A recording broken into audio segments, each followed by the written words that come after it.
दोस्तों, आपने कभी सोचा है कि सिर्फ गुड बन के क्यों रहा जाए जबकि आप ग्रेट बन सकते हैं? ये इतना भी मुश्किल नहीं है जितना आपको लगता होगा। ग्रेट बनने की खुशी ही अलग होती है। एवरेज तो हर कोई होता है, इसलिए आज से ही सोच लें कि आपको लाइफ में सिर्फ गुड बनकर नहीं रहना, बल्कि गुड से ग्रेट की तरफ जाना है। Jim Collins good to great book के ऑथर हैं, जो एक अमेरिकन राइटर और कंसल्टेंट हैं। वो 1958 में पैदा हुए थे। वो business management and company sustainability and growth subject में लेक्चर भी देते हैं। कॉलिंस ने अपनी रिसर्च के बाद 6 बुक्स लिखी। इसके अलावा वो Harvard Business Review, Business Week और फॉर्च्यून जैसी मैगजीन में अपना कंट्रीब्यूशन देते रहते हैं। नमस्कार दोस्तों, मेरा नाम है विंसेंट बुक और आप सुन रहे हैं VFM। दोस्तों, आज की ऑडियो बुक समरी का नाम है good to great by Jim Collins. दोस्तों, इस समरी के पहले चैप्टर की बात करते हैं। Good is the enemy of great.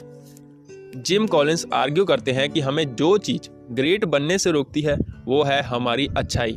और ये बात उन्हें अपनी एक बिजनेस मीटिंग के दौरान समझ आई, जब मिचंस्की कंपनी के सैन फ्रांसिस्को ऑफिस के मैनेजिंग डायरेक्टर ने कहा कि कुछ प्रपोज्ड कंपनी उन्हें यूजलेस लगी क्योंकि वो उतनी भी ग्रेट नहीं थी। जिम कॉलिंस ने ये बात सुनी और इसके बारे में रिसर्च करने में जुट गए। उन्होंने अपनी रिसर्च में बहुत सी कंपनी के बारे में इंफॉर्मेशन हासिल की और उन्हें 2 ग्रुप में डिवाइड किया, एक गुड और दूसरा ग्रेट। ये रिसर्च कई फेसेस पर किया गया। इसका फर्स्ट फेज था रिसर्च, और जैसा कि एक्सपेक्टेड था, इसमें 2 चीज़ों को शामिल किया गया था। स्टडी के लिए कंपनी सर्च करना और एक टीम सर्च करना जो स्टडी करे। इस टीम में 21 रिसर्चर्स रखे गए थे और हर कंपनी के सामने एक ग्रेट कंपनी बनने की एक ही शर्त थी कि उनके रिटर्न्स जनरल स्टॉक मार्केट से कम 3 गुना होने चाहिए, और वो भी लगातार 15 सालों के लिए। नेक्स्ट फेज था इनसाइड द ब्लैक बॉक्स। इस फेज में स्पेशली एक एनालिसिस किया गया था उन 28 सिलेक्टेड कंपनी का। उन पर आर्टिकल पढ़ने से लेकर रिलेटेड मैटर को सब ग्रुप्स में डिवाइड करने तक और एग्जीक्यूटिव्स का इंटरव्यू लेने तक। हालांकि ये काम इतनी इजी नहीं था। रिसर्च का काम काफ़ी बड़ा था जिसे पूरा करने में 10.5 साल लगे, और इस रिसर्च से जो रिजल्ट निकल कर आए उसने रिसर्चर्स को हैरान कर दिया था। उन्हें ये देख के हैरानी हुई थी कि एक्चुअल में ग्रेटनेस की कोई स्ट्रेटजी है ही नहीं, क्योंकि ग्रेट कंपनी की कोई कॉम्प्लेक्स स्ट्रेटजी नहीं होती, और ना तो टेक्नोलॉजी और ना ही उनकी अचीवमेंट का कंपनी की ग्रेटनेस से कोई लेना देना था। किसी भी कंपनी का एक ग्रेट कंपनी बनने के लिए ना सिर्फ ये फोकस करना चाहिए कि क्या करना है, बल्कि इस चीज़ पर भी फोकस करना है कि क्या नहीं करना है। किसी ग्रेट इंडस्ट्री में रहने का मतलब ये नहीं कि कंपनी भी ग्रेट हो जाएगी। और फाइनली चेंजेस मैनेज करना और लोगों के इन्फ्लुएंस को अटेंशन देना खास बात है। इसे की टू सक्सेस भी कहते हैं। फिर आता है last phase, the chaos. Gym Collins बताते हैं कि इस फेज में उन्होंने मीनिंगलेस डेटा से एक पूरा का पूरा फ्रेमवर्क क्रिएट कर लिया था। इस रिसर्च के रिजल्ट को सिर्फ एक वर्ड में डिस्क्राइब कर सकते हैं, और वो है डिसिप्लिन। इन चुनी हुई कंपनियों के लीडर्स शर्मीले तो थे, लेकिन सेल्फ इफेक्टिव और शांत थे। उन्होंने अपनी कंपनी के लिए कोई स्ट्रेटजी नहीं बनाई थी और ना ही उसे फुलफिल करने की कोशिश की थी, बल्कि उन्होंने राइट लोगों को चूज किया और मिसफिट लोगों को रिमूव करके आगे की प्लानिंग की। इससे रिसर्चर्स एक हैरत अंगेज रिजल्ट पर पहुंचे कि कंपनी को ग्रेट बनने के लिए इसे खुद पर यकीन रखना होगा कि चाहे जितनी भी मुश्किलें आएं, वो एक दिन ग्रेट कंपनी बन के रहेंगी। लेकिन इसके साथ ही कंपनी को अपनी करंट प्रॉब्लम्स को भी हैंडल करना पड़ेगा। कोई भी काम अगर लंबे टाइम तक किया जाए तो इसका ये मतलब नहीं कि आप उसमें बेस्ट हैं, और अगर आप बेस्ट नहीं हैं तो आप ग्रेट कभी नहीं बन सकते। इसके लिए तो आपको कल्चर और डिसिप्लिन अप्लाई करना होगा। और लास्ट में टेक्नोलॉजी कभी भी ग्रेटनेस नहीं दिला सकती। ये सिर्फ एक टूल है, ना कि खुद एक ग्रेटनेस। सक्सेस के लिए कोई वन टाइम इवेंट नहीं होता। ये एक लॉन्ग टाइम प्रोसेस है जिसमें टाइम और एफर्ट दोनों लगता है, तब जाकर पूरी पिक्चर कंप्लीट होती है। तो क्या ये आइडिया न्यू कंपनीज पर भी अप्लाई होगा? जी हाँ, ये बुक एक रास्ता बताती है आपकी कंपनी को गुड टू ग्रेट की तरफ ले जाने का। अगला चैप्टर है लेवल 5 लीडरशिप। मान लो 2 रेसर मैराथन में हैं, उनमें से एक की जीत पक्की लग रही है और दूसरा इस रेस का हार्ड हॉर्स है। वो जीतने के लिए अपना बेस्ट एफर्ट लगाता है और फाइनली ये रेस जीत जाता है। इसी तरह CEO का बेस्ट एग्जाम्पल है डार्विन स्मिथ, एक ऐसा CEO जो अपनी कंपनी को गुड टू ग्रेट की तरफ लेकर गए। 20वीं सेंचुरी में किम्बर्ली क्लार्क एक लीडिंग पेपर बेस्ड क्यूमर प्रोडक्ट की एक जानी मानी कंपनी थी जो उस टाइम मार्केट में छाई हुई थी। स्मिथ ने वर्कशॉप बेचने का डिसीजन लिया ताकि बिजनेस को मेन स्ट्रीम और वीक होने से बचाया जा सके। उस वक्त मीडिया में उनका काफ़ी मजाक भी उड़ाया गया था, लेकिन हैरत की बात थी कि कंपनी के पास स्टॉक पेपर की ओनरशिप आई और प्रोडक्ट एंड गैम्बल को उन्होंने 6 कैटेगरी में हराया। ये ज़रूरी नहीं है कि कंपनी के हर अचीवमेंट के लिए लीडर्स को ही रिस्पॉन्सिबल माना जाए। कभी कभी एक डीप साइंटिफिक अप्रोच लेकर भी चलना चाहिए। लेवल 5 का लीडर बनने के लिए आपको हम्बल और फेयरलेस होना होगा। कॉलमन मोकलेर, फेमस जिलेट कंपनी के CEO ने कभी हार नहीं मानी और लास्ट तक लड़ते रहे। फिर भी उन्होंने कंपनी में अपने शेयर नहीं बिकने दिए, क्योंकि उन्हें टेम्पररी प्राइज नहीं बल्कि एक लॉन्ग टर्म सक्सेस चाहिए थी। डेविड मैकवेल, फनी एंड में के CEO ने कंपनी को जैसे जादू से $1 मिलियन कंपनी बना दिया था, जो हर रोज $4 मिलियन का प्रॉफिट कमा के जनरल स्टॉक मार्केट से 3.8 से 1 पर पहुंच गई थी। लेकिन वो नहीं चाहते थे कि उनकी रिटायरमेंट के बाद भी कंपनी लॉस में जाए, इसलिए उन्होंने अपने 5.5 मिलियन की रिटायरमेंट मनी कंपनी के लो इनकम हाउसिंग के फंड में जमा करा दिए। यही चीज़ एक गुड टू ग्रेट कंपनी के लीडर्स में कॉमन में होती है कि वो अपनी कंपनी को हर हाल में आगे बढ़ाना चाहते हैं। वो अपने पर्सनल लॉस या फ़ायदे के बदले कंपनी का बेनिफिट देखते हैं। एक और की सीक्रेट है जो कंपनी की सक्सेस में इम्पॉर्टेंट होता है, और वो है कि अपने पीछे एक ऐसी कंपनी छोड़ जाओ जो आपके जाने के बाद भी एक्सीलेंट पोजीशन में बनी रहे। और सबसे ज़रूरी बात यह है कि लीडर्स को हमेशा मॉडेस्ट रहना चाहिए, जो खुद से ज़्यादा कंपनी के बारे में सोचे। अपने बोर्ड मेंबर की फिक्र करें। ऐसे लीडर्स हमेशा शांत रहते हैं, उनमें कोई शो ऑफ नहीं होता और ना ही ये अपने बारे में बढ़ चढ़कर बोलते हैं, बल्कि ये चुपचाप अपना काम करते रहते हैं और अपने टारगेट पूरे करते हैं। जो लीडर्स अपने काम का शो ऑफ करते हैं उनकी सक्सेस लॉन्ग टाइम तक नहीं टिकती। ली लाकोचा, क्लेयर के CEO ने अपनी कंपनी को डूबने से बचाया और उनका एक बड़ा हाथ रहा अपनी कंपनी को अमेरिकन बिजनेस हिस्ट्री की मोस्ट सेलिब्रेटेड कंपनी बनाने में। लेकिन शो ऑफ ने क्रिस्टल को एक दूसरी जर्मन कार मेकिंग कंपनी के हाथों बिकने को मजबूर कर दिया था। एक 5 लेवल का लीडर होने का मतलब है कि आप न सिर्फ मॉडेस्ट रहें बल्कि आपके अंदर एक स्ट्रॉन्ग डिसीजन मेकिंग पावर भी हो। अगर कंपनी के भलाई के लिए आपको खुद अपने किसी फैमिली मेंबर को फायर करना पड़े तो आप करेंगे, जैसा कि जॉर्ज केन ने किया। जोसेफ एफ कुलमैन और एलन कुर्तवेज, एक न्यूयॉर्क एग्जीक्यूटिव, मानते हैं कि किसी कंपनी को ग्रेट बनाने में लक भी एक इम्पोर्टेंट रोल प्ले करता है। इनफैक्ट किसी भी ग्रेट कंपनी की सक्सेस में लक कोई मायने नहीं रखता। अपने खराब रिजल्ट को बैड लक बोलना सिर्फ एक बहाना है। क्या हर कोई लेवल 5 लीडर बनना सीख सकता है? नॉन ईगोइस्टिक लोग सीख सकते हैं। स्टडी में जितने भी CEO को स्टडी किया गया था उन सबकी लाइफ में ऐसे चैलेंजेस आए जिसने उनकी पर्सनैलिटी को एक मैच्योर अप्रोच दी। तो ऐसे कोई भी फिक्स स्टेप्स नहीं हैं जिस पर चलकर आप लेवल 5 लीडर बन जाएं। ये तो तभी होगा जब आप एक लीडर की 2 क्वालिटी रियल में अप्लाई करेंगे। अगला चैप्टर है फर्स्ट हु देन व्हाट। बस को कहाँ लेकर जाना है ये डिसाइड करने से पहले बस में राइट लोग बैठे हैं इस बात को श्योर कर लें। वो लोग बस ड्राइवर आपको राइट डिसीजन लेने के लिए मोटिवेट करते हैं। वो लोग जो एक ब्यूटीफुल डेस्टिनेशन तक जाने के लिए खराब रास्तों की परवाह नहीं करते, इसलिए वो राइट लोग कौन होंगे ये एक ग्रेट लीडर को मालूम होना चाहिए। वो अपनी टीम में सिर्फ उन्हीं लोगों को रखता है जो राइट हैं, तभी वो आगे की स्ट्रेटजी प्लान कर सकता है। अगर आप गलत लोगों के साथ चलेंगे तो कोई भी गोल अचीव नहीं कर पाएंगे। इसलिए हमेशा राइट लोगों के साथ काम करो रॉन्ग लोगों को हमेशा राइट लोगों से ज़्यादा मोटिवेट करना पड़ता है और रॉन्ग लोगों के साथ राइट डिसीजन डाउटफुल लगेगा। यहाँ हम वेल्स फार्गो का केस लेंगे, जिसके सीईओ ने अपनी कंपनी में बेस्ट लोगों की टीम बनाई। ये एक सक्सेसफुल डिसीजन था क्योंकि आने वाले टाइम में बैंक ने मार्केट को पूरे 4 बार नॉकआउट किया। कुछ कंपनीज की एक और बैड हैबिट्स होती है कि वो कॉम्पिटिटिव बनने के चक्कर में वीक लीडर्स को हायर कर लेते हैं, लेकिन कंपनीज ग्रेट बनने के लिए 2 सिंपल रूल्स फॉलो करें तो उनकी ये परेशानी काफ़ी हद तक दूर हो सकती है। पहला तो ये है कि क्या करना है इसके बजाय किसके साथ काम करना है, ये चीज़ क्लियर कर ले।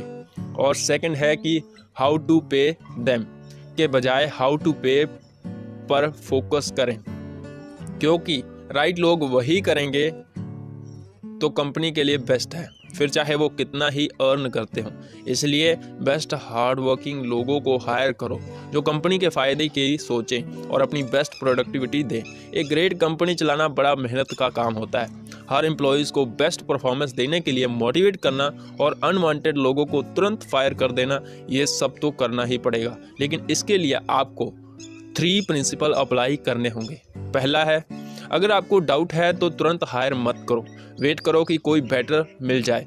दूसरा है, जब आपको लगे कि लोगों को चेंज करना है तो एक्ट करो।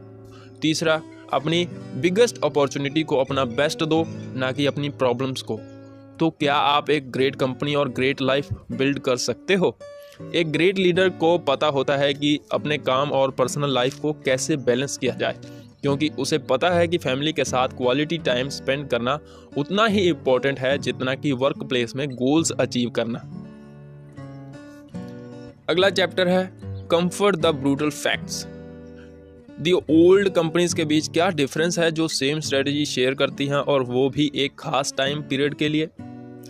इनमें से एक कंपनी को ये हार्श रियलिटी फेस करनी ही होगी कि उसे खुद को अपडेट रखना है, मार्केट के ट्रेंड के हिसाब से चलना है। ना सिर्फ अपनी प्रॉब्लम्स को एक्सपेक्ट करना होगा बल्कि उसे रिसर्च और फिजिकल एफर्ट भी लगाने होंगे। गुड टू ग्रेट जाने के लिए कंपनी को 2 डिसीजन लेने होंगे। फर्स्ट तो ये है कि सारे प्रोसेस को रियलिटी की नज़र से देखें, और सेकंड ये कि सारे डिसीजंस एक डीप और इंट्यूटिव फ्रेम ऑफ रेफरेंस के लिए जाएं। और सबसे बड़ी बात कि एक ग्रेट बिजनेस के लीडर को रियल प्रॉब्लम्स मालूम होती है, तभी वो राइट स्टेप्स ले पाता है। और साथ ही एक मोटिवेटिंग एनवायरनमेंट का होना भी ज़रूरी है, जिससे आपको कीमती टाइम एम्प्लॉयज़ जो मोटिवेट करने में वेस्ट ना हो। लेकिन यहाँ प्रॉब्लम ये है कि आप एम्प्लॉयज़ को कंपनी के रियल स्ट्रगल बताकर उन्हें डीमोटिवेट बिल्कुल नहीं करना चाहोगे। इसके लिए आप नॉन फॉर्मल मीटिंग रखो जिसमें आप सवाल पूछे जाएं, जैसे कि आपके माइंड में क्या चल रहा है। इस तरह सवाल पूछने से आपके सामने प्रेजेंट रियलिटी खुल के आ जाएगी। इसके अलावा एक लीडर को डिबेट भी रखने चाहिए, जिससे एम्प्लॉयज़ को ये ना लगे कि उन पर फोर्सफुली कोई डिसीजन थोपा जा रहा है। एक एफिशिएंट लीडर अपने बैड डिसीजन खुद एक्सेप्ट करता है, ना कि एम्प्लॉयज़ को ब्लेम करता है। सिर्फ इन्फॉर्मेशन से काम नहीं चलता, उसकी वैल्यू तभी है जब लीडर ये बता सके कि कौन सी इन्फॉर्मेशन ज़रूरी है और कौन सी नहीं। ग्रेट लीडर इतना स्ट्रॉन्ग हो कि कंपनी की किसी भी डिज़ास्टर इंसिडेंट को हैंडल कर पाए और कंपनी अपने डाउनफॉल से सबक सीख कर कुछ बड़ा अचीव कर पाए, फिर चाहे कंपनी को कैसी ही प्रॉब्लम्स या कंपटीशन फेस करना पड़ रहा हो। इसके साथ ही कंपनी का स्टॉकडेल पैराडॉक्स पर एक एफिशिएंट पकड़ हो, यानी कि अपने फेलियर्स को एक्सेप्ट करके उसके सबक लेकर सक्सेस की तरफ कदम बढ़ाने की क्वालिटी। लाइफ हमेशा एक जैसी नहीं रहती, कभी प्रॉब्लम्स तो कभी अचीवमेंट मिलती है, लेकिन हम इन डिफ़िकल्टीज़ को कैसे फेस करते हैं ये इम्पोर्टेंट बात है। अगला चैप्टर है द हेजॉग कॉन्सेप्ट। हेजॉग और फॉक्स, हम सब इन 2 ग्रुप्स में डिवाइडेड हैं। फॉक्स बड़ा क्लियर एनिमल है, इसलिए उसे कई सारी स्ट्रेटजी मालूम है जिससे वो हेजॉग का शिकार कर सके। लेकिन हेजॉग सिर्फ एक चीज़ में गुड है जो वो जानता है। हेजॉग बेवकूफ़ नहीं होते, लेकिन वो सिर्फ उस पर फोकस करते हैं जो उनके लिए इम्पोर्टेंट है, बाकी चीज़ों पर वो ध्यान नहीं देते। जैसे एग्जांपल के लिए वालग्रीस ने हेजॉग कॉन्सेप्ट यूज करके दूसरी कंपनी जैसे कोका कोला को कंपटीशन दिया। उन्होंने सिंपली इनक्वीनियंट स्टोरेज लोकेशन को ज़्यादा क्वांटिटी लोकेशन से एक्सचेंज कर दिया। लेकिन जब ये इतना ही सिंपल है तो हर कोई यूज़ क्यों नहीं कर सकता। अक्सर कंपनीज किसी भी इशू को सॉल्व करने के लिए ज़्यादा कॉम्प्लेक्स प्रोसेस यूज़ करने लगती है, जबकि सिंपल सॉल्यूशन उनके सामने ही होता है। तो हेजॉग कॉन्सेप्ट सिंपलिसिटी का कॉन्सेप्ट है, लेकिन ये डीप में एक्शन होता है। इसलिए हमें लगता है कि कोई एक्ट जो इतना सिंपल है फिर भी इतना डीप तो कैसे असर करेगा। आप खुद सोचो, आप क्या बेस्ट बन सकते हो? आपका पैशन क्या है?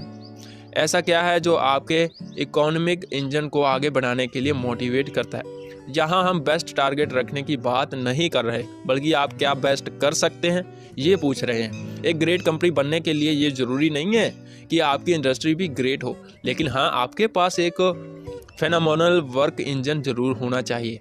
अपने प्रॉफिट लार्जर स्केल पर रखना एक इकोनॉमिक की है। सिर्फ वही काम करो जो आप दिल से करना चाहते हो। यही हेजॉग कॉन्सेप्ट का फंडामेंटल रूल है। वैसे ये कॉन्सेप्ट इतना इजी भी नहीं है, इसमें टाइम और एफर्ट दोनों लगते हैं। इसमें आपके एम्प्लॉयज़ को डिबेट में पार्ट लेकर मीनिंगफुल क्वेश्चन भी पूछने होंगे। इसी तरह का एक और कॉन्सेप्ट समझने की ज़रूरत है जिसे दी काउंसिल बोलते हैं। अगला चैप्टर है अ कल्चर ऑफ डिसिप्लिन। अक्सर स्टार्टअप्स ग्रेट कंपनी नहीं बन पाती हैं। अब ऐसा क्यों? जवाब है क्रिएटिविटी की कमी। स्टार्टअप खुलते हैं, फिर अचानक बड़े बन जाते हैं, फिर आपको उनको बड़े ऑर्डर्स और क्लाइंट्स मिलने लगते हैं और यही शुरू होता है उनका डाउनफॉल। फिर कोई डिसाइड करता है कि ये सब गड़बड़ बंद होनी चाहिए। वो नए रूल्स और स्ट्रेटजी प्लान करता है जो कंपनी को मीडियोक्रिटी की तरफ ले जाती है। फर्स्ट स्टेप है कि आप एक ऐसी सोसाइटी क्रिएट करें जहां फ्रीडम और रिस्पॉन्सिबिलिटी हो। फिर आप अपनी इस सोसाइटी में ऐसे लोगों को शामिल करें जो अपनी रिस्पॉन्सिबिलिटी पूरी करने के लिए डिटरमाइंड हो। लेकिन लीडर को डिक्टेटरशिप से बचना चाहिए। आपको हेजॉग कॉन्सेप्ट बहुत ही फेयरफुली यूज़ करना है, जिसमें इसके तीनों रूल्स का ध्यान रखना जाए। एम्प्लॉयज़ के पास अपने रूटीन वर्क का चेकलिस्ट जरूर हो, भले ही उन्हें क्रूशियल डिसीजन लेने हों और अपनी रिस्पॉन्सिबिलिटी पूरी करने की फ्रीडम दी जाए। रीजिंग योर कॉटेज चीज़, मतलब कि आपको ग्रेट बनने के लिए हर छोटे से छोटा स्टेप लेना होगा। एक गुड टू ग्रेट लीडर को भी अपनी कॉटेज चीज़ रिंस करना पड़ता है, ताकि चाहे पसंद हो या ना हो। लेकिन गुड और ग्रेट कंपनी के बीच सिर्फ डिसिप्लिन का ही डिफरेंस नहीं है, बल्कि उसे एक डिसिप्लिन सोसाइटी डेवलप करनी भी आती है।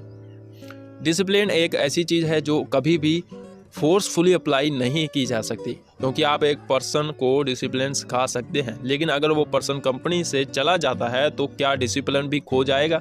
बिल्कुल नहीं, क्योंकि डिसिप्लिन एक हैबिट है जो हम अपनी लाइफ में इम्प्लीमेंट करते हैं। एक good to great company specially पर फोकस करती है, यानी एक चीज़ जिसमें वो एक्सपर्ट हो, बाकी वो ध्यान नहीं देते। उनकी स्टॉप डूइंग लिस्ट छोटी होती है, जहां उन्हें पता है कि किस एक्टिविटी पर फोकस करना है और किसे छोड़ना है। अगला चैप्टर है टेक्नोलॉजी एक्सेलेरेटर्स। थिंकिंग ऑप्शन नहीं है। 21 सेंचुरी में हार्डवर्क के बजाय स्मार्ट वर्क पर जोर दिया जाए, ये आज की ज़रूरत भी है, कोई लग्जरी नहीं। पावर ऑफ थिंकिंग यानी सोचने की ताकत सक्सेस का एक ज़रूरी पार्ट है। जैसे एग्जांपल के लिए ड्रग स्टोर, काम का स्टोर ओपन होते ही इसके स्टॉक 3 गुना बढ़ गए थे, क्योंकि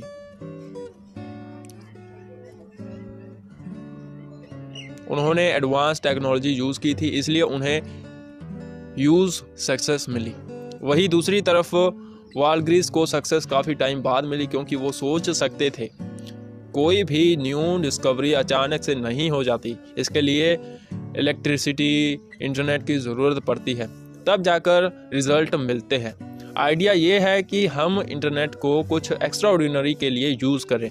वालग्रीन ने इंटरकॉम बनाया, क्रोगेर ने बारकोड और जिलेट ने high tolerance razor blades. Successful बनने के लिए ज़रूरी नहीं है कि आपके पास दुनिया की बेस्ट टेक्नोलॉजी हो। ये बात आप खुद से पूछो कि क्या ऐसी टेक्नोलॉजी हेजॉग कॉन्सेप्ट में फिट होती है या नहीं। अगर हाँ तो आगे बढ़ो, वरना इग्नोर करो। इनफैक्ट टेक्नोलॉजी सक्सेस फैक्टर है ही नहीं, बल्कि टेक्नोलॉजी को कैसे मैनेज किया जाए ये मैटर करता है। टेक्नोलॉजी सिर्फ प्रोसेस को स्पीड देती है। देखा जाए तो कोई भी टेक्नोलॉजी आपको लेवल 5 लीडर नहीं बना सकती, और ना ही ये लीडर्स को रियलिटी दिखा सकती है। ग्रेट कंपनीज कॉम्पिटिटिव स्ट्रेटजी के मामले में थोड़ा पीछे होती हैं, क्योंकि ये उस बारे में बात नहीं करती। उन्हें सिर्फ जीतने से और बेस्ट बने रहने से मतलब होता है। उन्हें इस बात से कोई मतलब नहीं रहता कि उनकी राइवल्स कंपनी क्या कर रही हैं।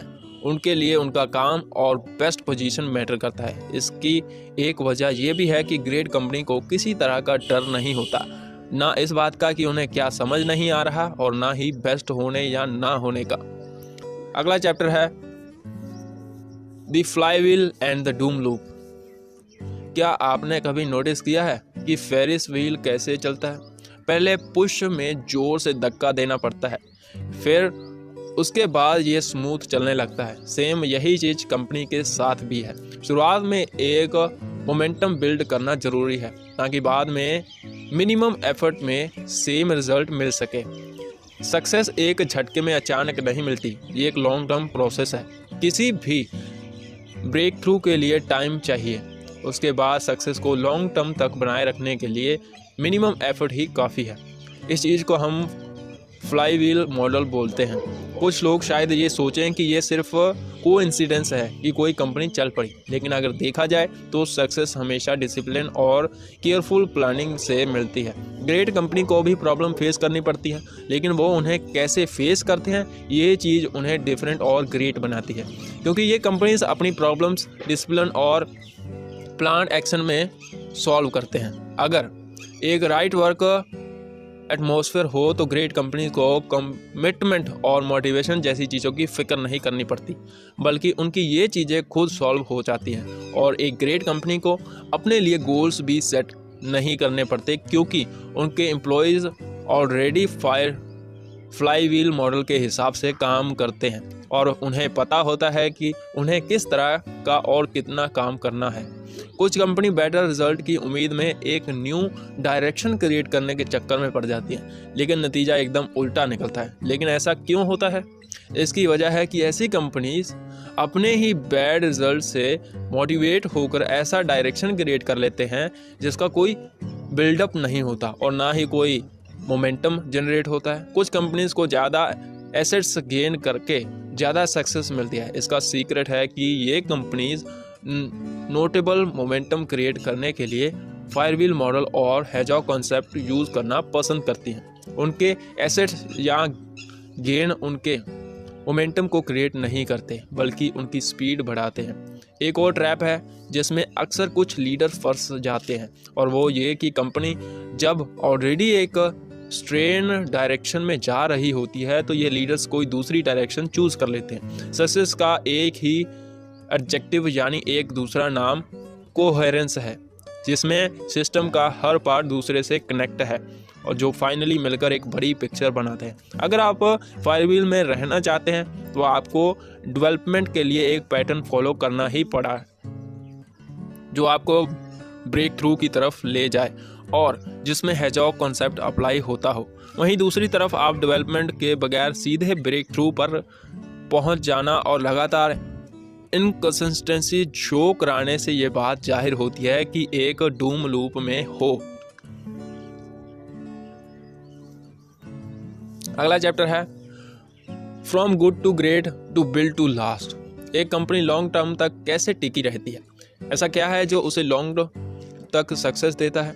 इसके लिए हम बोल सकते हैं कि किसी भी कंपनी को अपनी कोर वैल्यू पता होनी चाहिए, प्रॉफिट कमाने के अलावा, और फिर अपनी कोर वैल्यू को एक डायनेमिक प्रोसेस ऑफ प्रोग्रेस से मिक्स कर दें।